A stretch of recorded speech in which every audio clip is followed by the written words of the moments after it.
On a tous compris cette très belle leçon sur l'emploi du tout et ça nous permet d'entamer la deuxième partie de votre tranche avec notre invité sur plateau. Et c'est pour débattre cette question très capitale pour la République démocratique du Congo. Beaucoup de choses à apprendre sur la fiscalité, beaucoup de choses à apprendre sur les taxes, redevances, impôts. Et c'est pour cela que nous sommes avec M. Njoli Yoka. Bonsoir. Bonsoir. Monsieur Njoli, vous êtes manager de PACO 100%. PACO, c'est en lingala qui veut dire impôt. Impôt. Donc 100% impôt. Voilà. PACO 100%, mais pourquoi vous avez préféré d'avoir un nom quinois pour un nom lingalaphone pour dire PACO et non impôt 100%? Oui, merci pour l'opportunité. Si au moins j'ai choisi comme le nom PACO en lingala, c'est parce que le public cible, c'est vraiment le Congolais lambda que je voulais donc cibler. Alors, il y a vraiment un taux élevé de Congolais qui maîtrisent plus lingala que la langue française. Ah, donc c'était dans le besoin, les soucis de mieux communiquer avec les Congolais. On comprend qu'avec la langue nationale, voilà, avec le mot national. D'autant plus aussi que l'impôt est national. Voilà. Et donc c'est pour le Congolais et que tout le monde doit comprendre ça. Et donc ceux qui comprennent le français comprennent lingala. Mais il y a des fois ceux-là qui comprennent lingala très bien ne comprennent pas le français. PACO, un sujet très délicat. Impôt, un sujet très capital pour la nation. Pour les dire, toutes les grandes puissances se sont développées grâce à l'impôt, au respect de la fiscalité. Qu'est-ce que vous avez remarqué en République démocratique du Congo et qui vous a poussé à vous intégrer à vous orienter vers le PACO, vers la fiscalité? Oui, merci. Très bonne question. D'abord, la fiscalité, c'est la passion pour moi. Okay. C'est la passion. Et deuxièmement, il y a l'aspect patriotique. Donc, j'aime mon pays. Et si vous lisez la Constitution dans son article 63, il est écrit « Tout Congolais a le droit et le devoir sacré de défendre les pays. » Et moi, je défends... Non, mais cette défense-là, peut-être, c'est en cas d'agression ou en cas d'attaque extérieure ou en cas de guerre, défendre générique. La nation, comment? C'est générique. C'est générique. Parce que, si vous lisez, il y a une petite libellée, et on a écrit les devoirs des citoyens dans la Constitution. Voilà. Donc, ça commence à partir de l'article 62 jusqu'à 67. Très bien. Tout ça, ça fait partie du devoir des citoyens. Alors, dans cette même logique, j'ai fait une récupération fiscale de l'article 63. 63, qui parle de la défense de la nation congolaise. Voilà. Donc, je défends le pays, mon pays, au moyen de l'impôt. Donc vous vous engagez à défendre la RDC qui est agressée dans les secteurs des impôts et taxes. On peut dire ça? Oui. Donc mon pays, la RDC, est agressé, s'il faut dire ça. Oui, franchement, voilà. Est agressé par cette ignorance fiscale. Ah, très bien. Donc l'ignorance fiscale a gagné la place, nous a rattrapé et nous a envahi. Et aujourd'hui, on est coincé. Et la meilleure façon de faire, il faut défendre la nation. Voilà. Alors pour défendre la nation, qu'est-ce que vous faites pour défendre la nation dans l'emprise de l'ignorance fiscale? Donc, l'ignorance fiscale est notre cheval de bataille. Ok. Nous avons fait une interview d'expertise. Nous avons posé la question aux Congolais, c'est quoi l'impôt? On était à Matadi Kibala. Papa, c'est quoi l'impôt? Voilà. Oh, je vais m'appeler élevé. Hein. Ok. Je vais m'appeler élevé.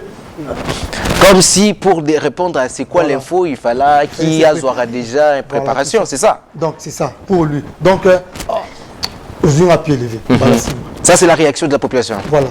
Alors, je suis arrivé au niveau de Kassavo dans un garage. J'ai trouvé un jeune homme là et mon petit vient. Est-ce que c'est quoi l'impôt? Est-ce que tu payes l'impôt quand tu fais ton travail, on te paye, tu payes l'impôt? L'impôt? Ah, mais oui, je paye l'impôt parce que cette parcelle ne m'appartient pas. Très bien. Et le loup? Cette parcelle ne t'appartient pas. Bon, ok, moi je ne peut-être tu ne m'as pas compris. Est-ce que tu payes l'impôt? Oui, vieux, je paye l'impôt parce que cette parcelle ne m'appartient pas. Il campe sur sa position parce qu'il doit payer le loyer. C'est ça l'impôt qu'il a payé. Donc j'ai compris que c'était une espèce de confusion. Donc il confond le loyer et l'impôt. Très bien. L'ignorance. Voilà, l'ignorance. Totalement. Alors, j'ai posé encore une autre question, là sur Victoire. Une jeune dame, maman, c'est quoi l'impôt? L'impôt, taxi, hein? Elle tâtonnait totalement. Alors maintenant, on a compris qu'il y a un problème. Il y a un problème sérieux que nous avons à cause de cette ignorance fiscale. Alors, j'ai pris une résolution. Donc, j'ai créé une campagne de sensibilisation intitulée Défendre les pays, payer les impôts. Alors, maintenant, il faut commencer quelque part. Je dis que non, on doit commencer au niveau de l'enseignement de base. Très bien. C'est ça la base de toute scolarisation. Et c'est là qu'il faut commencer. Alors, parce que notre système éducatif n'est pas favorable à l'impôt. Si vous lisez le programme... Non, attendez. Notre système éducatif est favorable à l'impôt parce que dans l'enseignement, il est prévu des séances, des cours sur les civismes. Et les civismes nous donnent l'accès au civisme fiscal. C'est très favorable, ça encourage les élèves à défendre leur nation et à respecter les devoirs et les droits des citoyens. Vous vous rappelez de ces cours, non? Est-ce que vous avez déjà lu le programme national de l'enseignement primaire? Et vous trouverez qu'il y a les devoirs et les droits des citoyens. Les devoirs des citoyens, les devoirs, les droits. Et les droits. Ça c'est connu, mais on n'a pas mentionné l'impôt. Est-ce qu'il y a un problème si on mentionne l'impôt?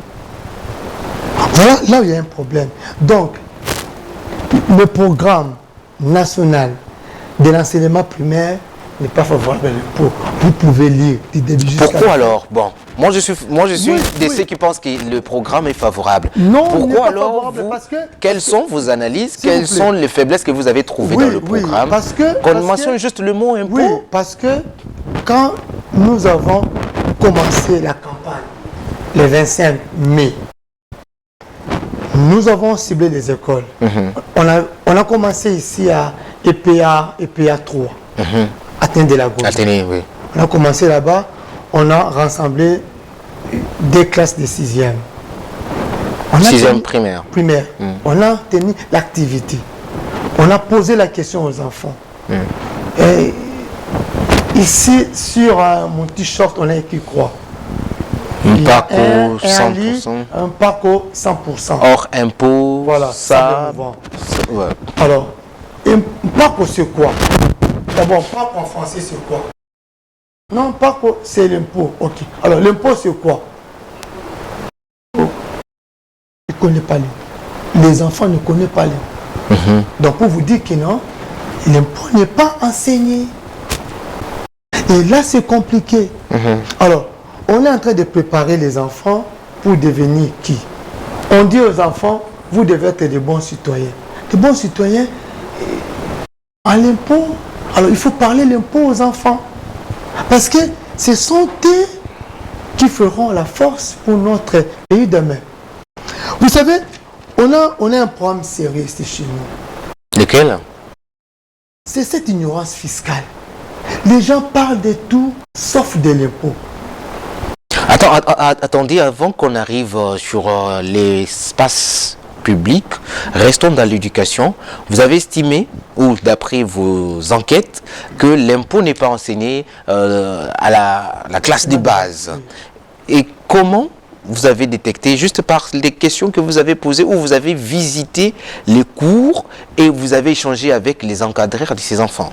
Mais oui, on a posé la question aux enseignants.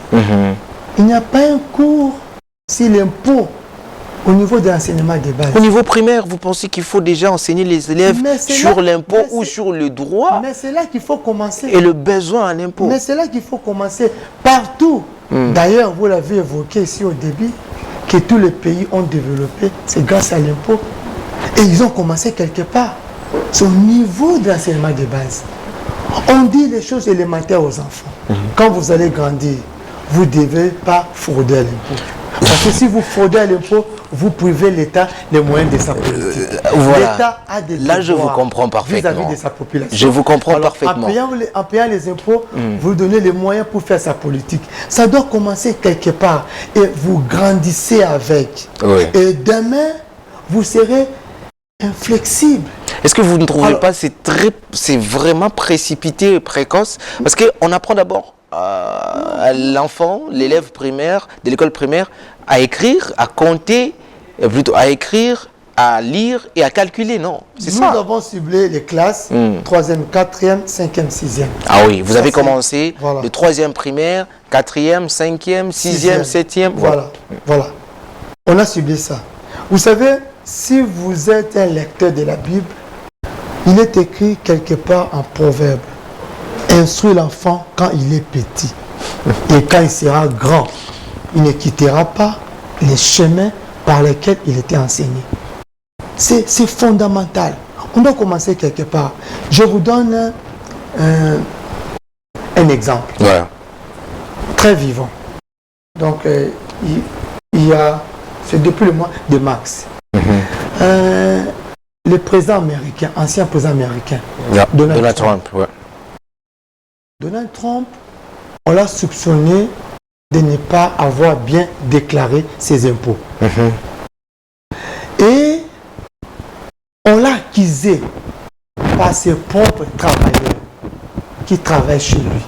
On a dit que voici les preuves, il n'a pas bien déclaré, il a sous-évalué ses avoirs et ses fortunes. Pour payer moins d'impôts. Très bien. Alors, j'arrive. Ouais. Mais qui les a dénoncés? Ce sont ses propres travailleurs. Mais pourquoi? Parce qu'ils étaient bien enseignés. Et si quelqu'un fraude à l'impôt, il est en train de priver l'État des moyens de sa politique. Alors, il faut faire quoi? Il faut le dénoncer. Très bien. On rentre à l'enseignement. C'est dans cette logique. Je veux qu'on aille d'abord. Nous avons voulu commencer. Qu'on arrondisse, Monsieur Njoli, qu'on arrondisse les angles à l'enseignement des bases. Parce que vous avez constaté que le programme n'épingle pas spécifiquement l'impôt ou la fiscalité ou les taxes. Comment, c'est ça la question, comment pensez-vous remédier à cette réalité? Parce que c'est une vérité. Très bien. Il y a d'abord des alternativités. Donc, nous avons d'abord recherché à commencer d'abord sur cette campagne. D'abord, aller parler aux enfants. Nous avons parlé déjà aux enfants de EPA 3, ici. Et nous sommes allés parler aux enfants au niveau de la gare. Et aussi une école au niveau de Barumbu, je crois, Bakoum, chose comme ça. On a parlé aux enfants et on a compris que partout où nous sommes passés, les enfants, donc ils ne comprenaient rien de l'impôt. Donc on a essayé quand même de parler aux enfants. Voilà ce qu'il faut faire. Donc on a commencé d'abord aux enfants pour les expliquer les biens fondés de l'impôt. C'est quoi l'impôt? Pourquoi on doit payer l'impôt et qu'est-ce qu'on attend après avoir payé l'impôt? Alors, ça c'est la première phase. Deuxième phase maintenant, nous allons maintenant aller sensibiliser aussi les traîneurs de masse. Ça veut dire les partis politiques, à l'occurrence. Vous savez, les partis politiques, ici chez nous, ne parlent pas, ne tiennent pas un discours fiscal vis-à-vis de leurs membres. Non, ne tient pas. Or, les partis politiques ont des membres, il donne les députés, il donne les sénateurs, il donne les mandataires, il donne tout un monde là. Mais avec quel soubassement? Il ne parle pas de l'impôt. Mais vous allez écouter dans les discours, quand nous aurons le pouvoir, nous allons faire ça, nous allons faire ça. Mais jamais ils ont démontré la source de financement. Après l'étape politique. Ce qui est financé, c'est l'objet impôt. Après l'étape des leaders d'opinion, les politiques, voilà. Il y a encore d'autres étapes où donc, vous êtes qu'au niveau des écoles et au niveau des politiques. L'étape là est tellement large. Nous allons aller voir ceux qui incarnent l'opinion publique et aussi les hommes forts. Les hommes forts de ces pays. C'est-à-dire quoi, les hommes forts? Tout Congolais est fort.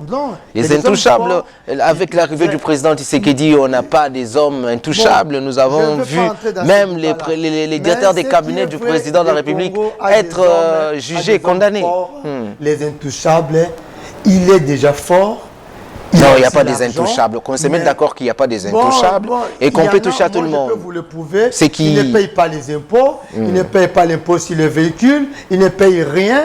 Quand il roule, donc il y a des agents de fisc pour faire le contrôle de l'impôt en question. Et lui, il présente sa carte de service. Mais pourtant, le véhicule porte son nom.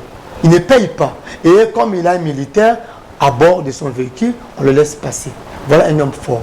Les intouchables. D'après vous, les intouchables, voilà. C'est quand... Donc, il est déjà fort, il a aussi les moyens. L'impôt en question... Quand il pratique des trafics d'influence, qui est une infraction, que vous estimez qu'il est fort. Donc, pour ces gens-là, nous voulons aussi les conscientiser. Que non, nous n'avons pas un autre pays que la RDC. Nous devons d'abord payer nos impôts, payer et réclamer après. Donc, si vous payez, vous avez maintenant droit au chapitre. Et voilà, nous payons nos impôts, mais pourquoi la situation ne s'améliore tellement? Alors, au niveau de l'enseignement primaire, secondaire et technique, est-ce que vous avez entamé une démarche dans le sens de proposer l'intégration de vos idées dans les programmes nationaux de l'enseignement primaire ou qu'on ait en cours, parce que la campagne va s'arrêter, ce ne sera pas tous les élèves de la République démocratique du Congo, vous n'avez pas assez de moyens pour aller partout. Voilà. Qu'est-ce que vous avez fait dans le sens que votre innovation soit inscrite dans le programme national? Très bien. D'abord, je tiens d'abord à remercier monsieur le directeur provincial de l'EPST Lukunga, et à qui nous avons adressé donc une correspondance et puis il nous a répondu favorablement parce qu'on avait voulu d'abord avoir l'autorisation pour aller parler aux enfants les biens fondés de l'impôt. Et c'est M. Séraphin Mokito Gaounda. Voilà. Donc nous le remercions pour le patriotisme. La collaboration, il vous a allégé la tâche. Il nous a répondu avec des mots appropriés. Donc ça, je vous dis merci. Alors, nous voulons parler, nous avons déjà parlé aux enfants et les biens fondés de l'impôt. Très bien, les enfants ont compris. Mais on n'ira pas loin parce que nous le faisons avec nos propres moyens à bord qui est très limité. Donc, un peu ce que je gagne, j'ai investi pour soutenir mon pays. Alors, et pour aussi revenir sur votre préoccupation, d'abord, l'initiative de commencer cette activité m'est venue par rapport au discours du chef de l'État qu'il avait tenu le 11 septembre 2021 au perron du Palais du Peuple. C'était une journée intitulée « Le civisme fiscal et la gestion responsable des deniers publics ». Donc, le président avait dit, mettons l'impôt en avant pour limiter la dépendance de financement extérieur. C'était un discours formidable. Mais apparemment, c'est comme s'il n'était pas compris. Alors, c'est nous c'est moi, Njoli, qui l'avait bien compris. Oh, vous estimez le seul à avoir compris le président parce que vous avez lancé pas qu'au 100%. J'étais le meilleur à le comprendre. Comme preuve, j'ai pris ça et j'ai pratiqué ça. Très bien. Alors, comme le chef a dit, maintenant, commençons. Là, il faut commencer la scolarisation des enfants et en matière fiscale. Donc, maintenant, le problème, c'est quoi? Ce que nous sommes en train de faire, nous voulons que l'action puisse continuer. Très bien. Donc, si au moins les gouvernements, en l'occurrence le chef de l'État qui avait donné l'impulsion à cette campagne que nous amenons maintenant, s'il peut nous écouter et qu'il puisse nous apprêter un accompagnement adéquat, je crois qu'on va élargir l'action. Nous allons parler à tous nos enfants qui sont dans la ville de Kinshasa, pourquoi pas dans toute l'étendue. Donc l'objectif, c'est la nouvelle génération comprenne quelque chose pour que l'avenir soit totalement assuré. Voilà, voilà. Et aussi, il faudrait que notre Assemblée nationale puisse voter une loi à cette matière, que la fiscalité soit initiée au niveau primaire de notre programme de l'enseignement primaire et à tous les niveaux. Très bien. Alors maintenant, nous nous plongeons directement sur vos projets d'avenir. Qu'est-ce qui est prévu après l'étape des descentes dans des écoles? Qu'est-ce que vous avez comme projet qu'on devrait aussi connaître? Oui, donc le projet qui est un discours fiscal dans notre classe politique. Donc aujourd'hui, dans le monde, les débats et les grands débats politiques, c'est autour de la fiscalité. Et qu'est-ce que vous avez remarqué des faiblesses de notre système fiscal et que nous devons améliorer? Ce sera votre réponse, la dernière. Donc notre faiblesse est que l'impôt est méconnu de notre société. Le ministre ayant les finances dans ses attributions, il avait dit le 28 novembre l'année passée que le pays n'est pas fiscalisé. Et la RDC a 107 millions d'habitants. Atlassocio.com, Atlas sociologique des références des États, a donné la statistique que la RDC a 107 millions de population. Mais la RDC a 200 000 contribuables. 200 000 sur les millions. On comprend donc bien que le vide est total. Pas même 2%. Très bien. Donc ça, c'est l'ignorance gravissime des sujets impôts. Et comment on peut développer un pays lorsque l'impôt est méconnu? Donc, ce que nous voulons, que notre pays soit un État moderne en matière fiscale. Un État moderne en matière fiscale, ça veut dire un pays qui a choisi l'impôt comme principale source des recettes. Et dans ces pays-là, on ne badine pas avec l'impôt. Très bien. Et dans ces pays-là, là vous allez intervenir en termes de nous donner juste votre possibilité de vous avoir, si ceux qui vous ont raté sur notre programme télé, comment ils peuvent vous contacter? Il y a un siège, comment vous vous organisez pour être contacté? Parce que ça, c'est aussi un plaidoyer que vous venez de faire. Oui. C'est que nous avons pris en chemin. Donc, s'ils veulent nous contacter, nous sommes là. Nous avons déjà un compte YouTube. Pas qu'au 100%, c'est ça. 100% RDC. Donc, vous tapez, donc vous tombez sur nous. Et là, il y a déjà le contact. Et avec ces dons, on a déjà pu produire. Il y a tout ça là-bas, les numéros de contact. Et là, 085 111 111 6. Donc, si vous nous contactez, on est là. Merci beaucoup. Merci beaucoup sur cette question qui touche directement la vie d'un pays. Vous êtes M. Njoli Yoka. Merci d'avoir été notre invité. C'est bien moi qui vous remercie de m'avoir donné cette opportunité. Merci. Remerciements à vous également, téléspectateurs, de nous avoir suivis. Restez-nous toujours fidèles. La grande édition du journal, c'est tout de suite. Entre-temps, avec la grande équipe, nous vous disons à très bientôt pour les nouveaux numéros de votre programme.